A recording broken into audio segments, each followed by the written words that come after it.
Hello friends, आज का यह वीडियो एक बार फिर से doctor APJ Abdul Kalam sir के बारे में ही है।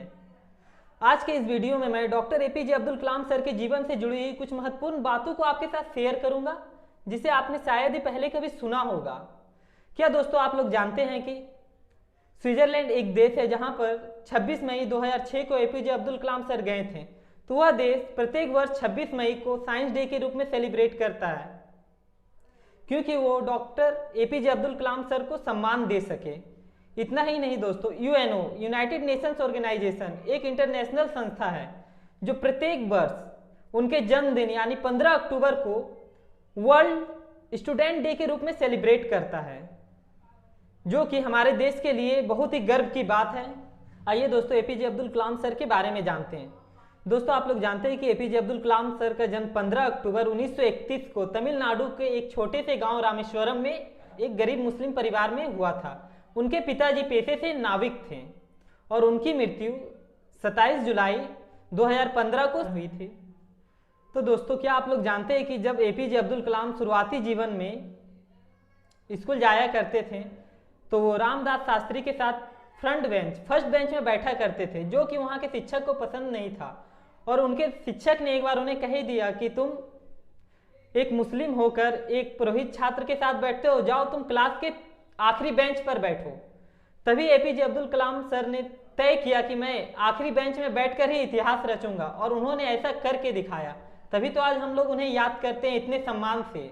और ऐसे भी दोस्तों, एपीजे अब्दुल कलाम सर अपने अधिकांश भाषणों में कहा करते हैं कि देश का सबसे तेज दिमाग क्लासरूम के आखिरी बेंच पर भी मिल सकता है।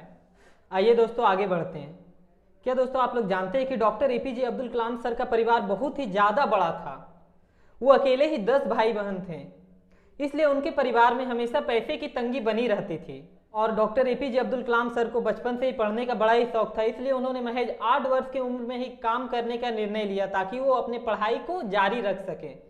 और काम भी ऐसा वैसा नहीं दोस्तों, उन्होंने पेपर बेचना शुरू किया। वो जानते थे कि पेपर एक ज्ञान का बहुत ही अच्छा स्रोत होता है, और वो पेपर बेचते बेचते सारे पेपर को पढ़ लेते थे, जिनसे उन्हें ज्ञान भी मिल जाता था और पेपर बेचने के बदले में पैसा भी मिल जाता था, जो कि एक बहुत ही बड़ी बात थी उनके लिए।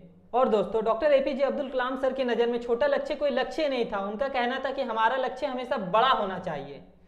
इसलिए दोस्तों, वो जब महज 5वीं कक्षा में थे तो उनके शिक्षक सुब्रमण्यम अय्यर जी उन्हें चिड़िया के बारे में पढ़ा रहे थे। तो उनके दिमाग में एक सवाल आया कि आखिर चिड़िया उड़ती कैसे है, और उन्होंने अपने सर से पूछ दिया कि सर मुझे बताइए चिड़िया उड़ती कैसे है। सर उसे बार बार समझा रहे, पर वो छोटे बच्चों को कुछ समझ में ही नहीं आ रहा।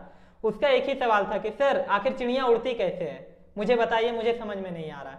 तो उसके सर ने समुद्र के तट पर लेकर गए और उन्हें उड़ता हुआ चिड़िया दिखाया। उड़ते हुए चिड़िया को देखने के बाद उन्हें समझ में आया कि आखिर चिड़िया उड़ती कैसे है, और उसी क्षण से उन्होंने तय किया कि मुझे भी भविष्य में एरोनॉटिकल इंजीनियर बनना है, और वो आगे चलकर ऐसा किए भी। और दोस्तों, उन दिनों doctor APJ Abdul Kalam sir के घर में लाइट नहीं होती थी, तो वो रात रात भर लालटेन में पढ़ते थे। और उसी समय उनके गांव से कुछ किलोमीटर दूर एक गांव में एक गणित के शिक्षक रहते थे, जिन्होंने ऑफर दिया कि जो बच्चा सुबह 4 बजे उठकर आएगा पढ़ने में, उसे फ्री में ट्यूशन दूंगा। तो दोस्तों, doctor APJ Abdul Kalam sir हर सुबह 3 बजे उठकर नहा धोकर रेडी होकर पढ़ने के लिए पहुंच जाते थे उस शिक्षक के पास।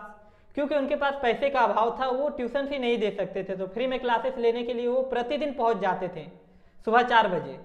चाहे कैसा भी मौसम हो, आंधी आए, तूफान आए, गर्मी हो, ठंडा, बरसात, हर मौसम में वो टाइम पे पहुंच जाते थे पढ़ने के लिए। और दोस्तों, आज हमारे पास इतनी सारी सुविधा होने के बाद भी हम कुछ नहीं करते। हम सिर्फ क्या करते हैं, बहाने बनाते हैं।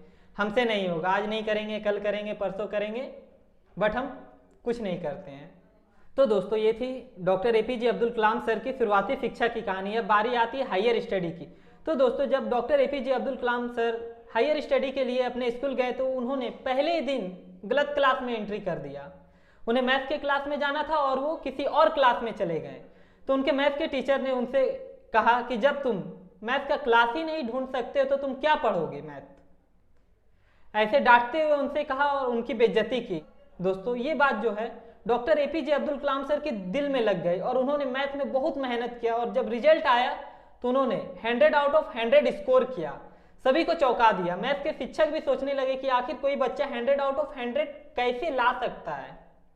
तो दोस्तों हमें भी कभी हार नहीं माननी चाहिए। अगर हम किसी चीज़ को करना चाहते नहीं हो तो हमें भी बहुत ही मेहनत करनी चाहिए और उस चीज़ को हासिल करना चाहिए। अब दोस्तों एपीजे अब्दुल कलाम सर की हायर स्टडी की पढ़ाई खत्म होने के बाद उन्हें एरोनॉटिकल इंजीनियर बनना था, जिसके लिए उन्हें एमआईटी में एडमिशन लेना था। मद्रास इंस्टीट्यूट ऑफ टेक्नोलॉजी में वो एडमिशन लेना चाहते थे, पर उनके पास पैसे थे नहीं। तो उनकी बहन ने अपनी जेवर को गिरवी रखकर उन्हें 1000 रुपये दिया, जिससे उन्होंने एमआईटी में एडमिशन लिया और उन्हें स्कॉलरशिप भी मिल गया पढ़ने के लिए। तो दोस्तों वहाँ पर स्टडी करने के दौरान उनके जो प्रोफेसर थे उन्हें एक बार एक प्रोजेक्ट बनाने के लिए दिए। उस प्रोजेक्ट में उन्हें एरोप्लेन का मॉडल बनाना था और उन्होंने बनाया भी और अपने प्रोफेसर को दिया, पर उनके प्रोफेसर ने रिजेक्ट करते हुए कहा कि ये तुमने क्या बनाया है, ऐसा कोई मॉडल होता है।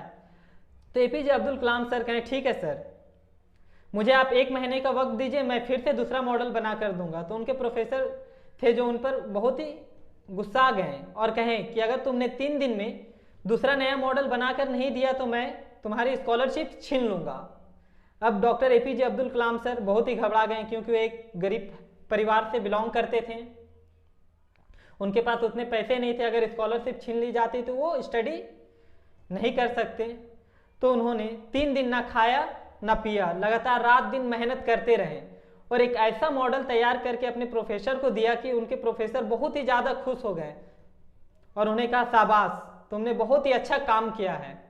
और वहाँ से उन्होंने कुछ दिनों में अपनी एरोनॉटिकल इंजीनियरिंग की पढ़ाई को कंप्लीट कर ली। अब दोस्तों उनकी एरोनॉटिकल इंजीनियरिंग की पढ़ाई खत्म हो चुकी थी, तो उन्हें 2 जगह से जॉब के लिए ऑफर आया, एक इंडियन एयरफोर्स और दूसरा डीआरडीओ की तरफ से। तो उन्हें तो इंडियन एयरफोर्स में जाना था, इसके लिए वो देहरादून गए, पर वहाँ पे महज 8 सीट थी खाली और 25 लोग गए थे इंटरव्यू देने और doctor APJ Abdul Kalam sir का रैंक 9वां आया था और उनका सिलेक्शन नहीं हुआ और उन्हें रिजेक्शन फेस करना पड़ा। इसके लिए वो वापस वहाँ से चल दिए और रास्ते में वो ऋषिकेश गए। वहाँ पे वो स्वामी शिवानंद से मिले, स्वामी शिवानंद को अपने बारे में बताया, तो स्वामी शिवानंद ने उन्हें गीता पढ़ने के लिए कहा। गीता पढ़ने के बाद उनकी मनोदशा बदल गई और वो डीआरडीओ के लिए इंटरव्यू देने गए और वहाँ पे उनका सिलेक्शन हो गया। तो दोस्तों ये थी doctor APJ Abdul Kalam sir की एजुकेशन से जुड़ी हुई स्टोरी, कि उन्होंने अपने जीवन में कितनी कठिनाइयों का सामना किया और किस तरह से वो सफलता को प्राप्त किए। तो चलिए दोस्तों मिलते हैं अगली वीडियो में। और जाते जाते दोस्तों doctor APJ Abdul Kalam sir कहते हैं कि जिस दिन आपके सिग्नेचर ऑटोग्राफ में बदल जाएंगे तो समझ लीजिएगा कि उस दिन आप कामयाब हो चुके हैं।